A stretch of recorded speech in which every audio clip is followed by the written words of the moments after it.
yang artinya kegiatan itu ingin mencari keuntungan antara pihak satu dengan pihak yang lainnya.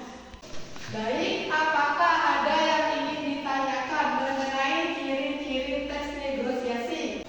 Saya, Bu. Ya, saya. Proses tawar penawaran yang dilakukan di pasar itu apakah termasuk bentuk negosiasi? Ya, betul sekali. Itu merupakan contoh kegiatan negosiasi yang terjadi di pasar.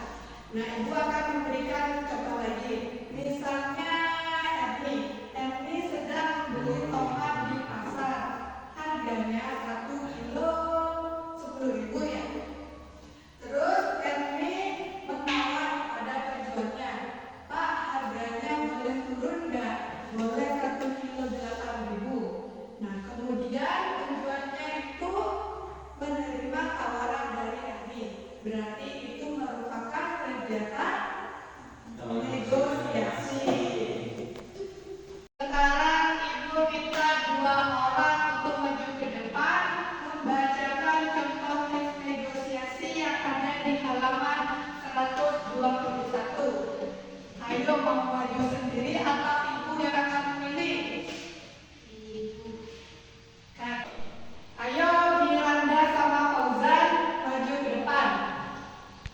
Sayur-sayur masih segar-segar, Bu, ayo dibeli.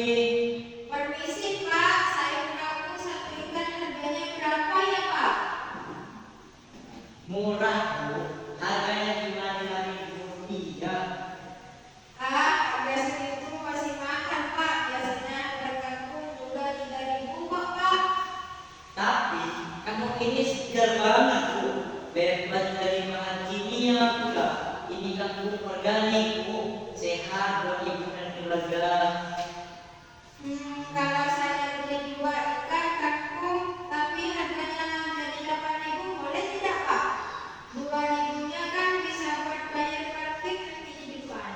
Ya sudah, bagus, Bu, boleh sini buat gelar dagangan saya.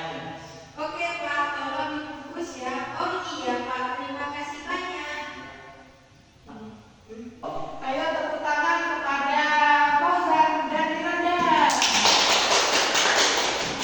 Nah, setelah melihat contoh kegiatan negosiasi yang dibacakan oleh teman kalian, apakah kalian bisa mempraktikannya di rumah atau di sekitar kalian? Bisa ya. Nah, sekarang Ibu minta 1 anak untuk menyimpulkan hasil pembelajaran pada hari ini. Siapa yang akan menyimpulkannya? Saya, Bu. Ya, Miranda. Teks negosiasi merupakan kegiatan yang dilakukan dua pihak atau lebih untuk mencapai kesepakatan bersama, seperti proses tawar-menawar yang dilakukan di pasar. Teks negosiasi juga memiliki ciri-ciri yang bisa membedakan dengan teks lainnya. Kepada Miranda atas kesimpulan yang sudah diberikan. Dari pembelajaran